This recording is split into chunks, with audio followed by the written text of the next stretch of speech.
Moi, c'est Françoise Gautron. Je suis représentante syndicale FO à l'ADAPI du Morbihan. Et Jean-Charles Labranche, je suis délégué syndical Force ouvrière à l'ADAPI du Morbihan depuis 2017. Je me suis engagée au niveau de la représentation de mes collègues. C'est par le CHSCT que j'ai pu remonter des choses qui me choquaient, qui me perturbaient.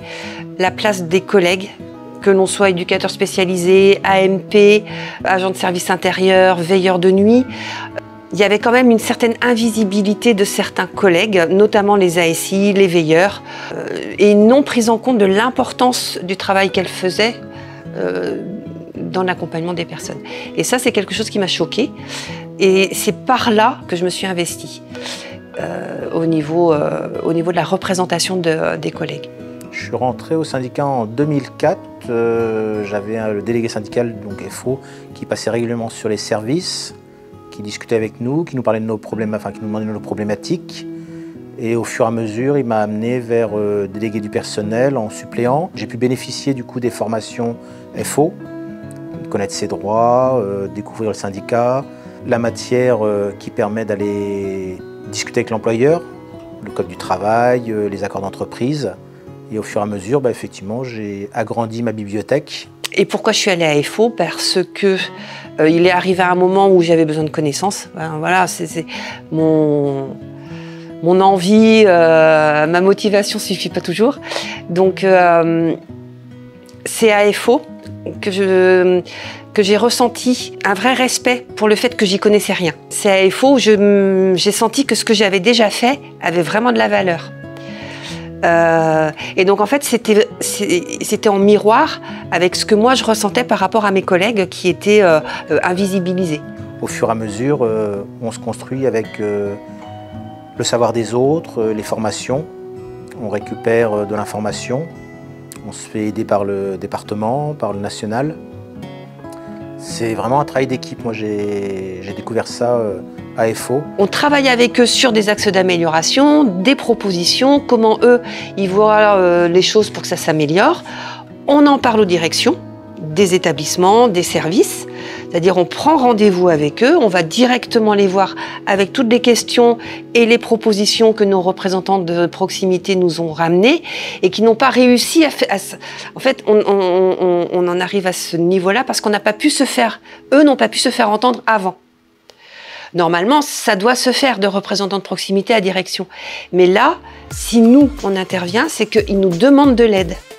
Ah bah, c'est sûr que la direction, quand elle voit arriver le représentant syndical et le délégué syndical, donc Jean-Charles, avec des questions formelles, copiées à la direction générale, et aussi où on amène toute l'aide que l'union départementale, donc tous nos collègues du syndicat vont nous apporter en termes de droit du travail, de législation, ouais, ça a un poids.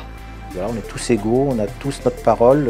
Je suis délégué syndical, mais je porte la parole du collectif. Si le collectif a décidé et construit ensemble que c'était comme ça, c'est effectivement ce que je vais défendre. J'ai mon mot à dire, mais il n'a pas plus de valeur que celui de mon collègue, quoi. Alors, en tant que délégué syndical, j'ai à négocier avec l'employeur en NAO, négociation annuelle obligatoire. Donc, pour expliquer, on commence par faire des réunions avec les adhérents, avec les sympathisants. On récolte l'ensemble de leurs revendications, on construit avec eux et puis pour nous, effectivement, des questions à ramener auprès de l'employeur pour qu'on puisse améliorer les conditions de travail, les salaires, les primes, la reconnaissance de certains diplômes, métiers. On est force de proposition. Voilà, on a pu négocier des accords sur de la coordination, sur des primes. L'autre partie de ma mission, c'est tous les accompagnements individuels pour des ruptures conventionnelles, des accompagnements au licenciement, voilà, pour essayer de faire en sorte que le salarié perde le moins de droits possible et s'en sorte le mieux possible. On est assez volontaire et assez motivé quand il y a des grands groupes de travail au niveau de l'ADAPI. Le dernier en date, c'était un travail sur les risques psychosociaux, donc avec direction, collègues, de tous les établissements, voilà, des représentants du pôle enfance, du pôle travail, du pôle vie sociale, pour qu'on puisse concrètement, alors c'est un gros boulot, hein, pour qu'on puisse concrètement mettre en pratique des axes d'amélioration et des actions concrètes dans le cadre des risques psychosociaux.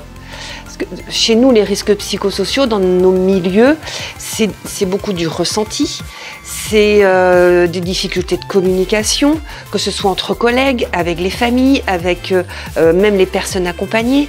Donc, comment on fait pour amener des pistes de travail, des axes d'amélioration, des propositions d'action qui vont réellement améliorer la vie des collègues au niveau de tous ces risques psychosociaux. On se présente dans le respect de leur travail, bien évidemment, il n'est pas question de nous imposer, mais il faut quand même aller les voir.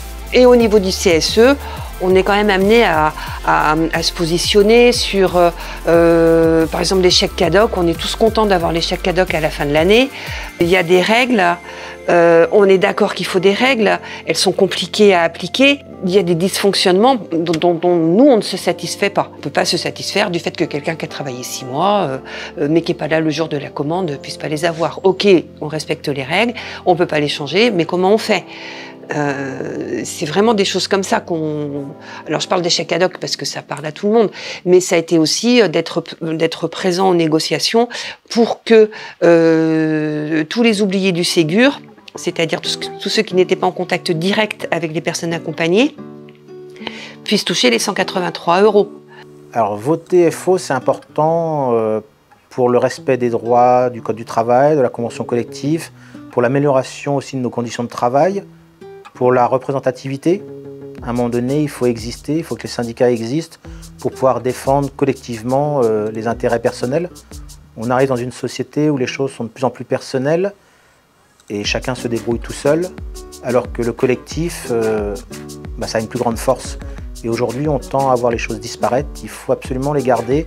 C'est comme ça que les congés payés ont été gagnés, c'est comme ça que beaucoup d'avantages ont été gagnés. Donc pour moi, voter FO, c'est faire confiance à une équipe complémentaire de personnes qui apprennent ensemble, qui avancent en marchant, pour lesquelles c'est l'intelligence collective qui prime, l'égalité de parole, de temps, de complémentarité dans les compétences. C'est vraiment faire confiance à cette équipe-là, qui travaille de manière totalement indépendante de toute pression politique ou autre. On n'est pas du tout là-dedans. On a une vraie liberté d'action au sein de l'ADAPI du Morbihan, tout en ayant un vrai soutien de l'union départementale et des collègues FO qui nous apportent toutes leurs compétences, leur expérience. Donc voilà, c'est vraiment faire confiance à cette équipe.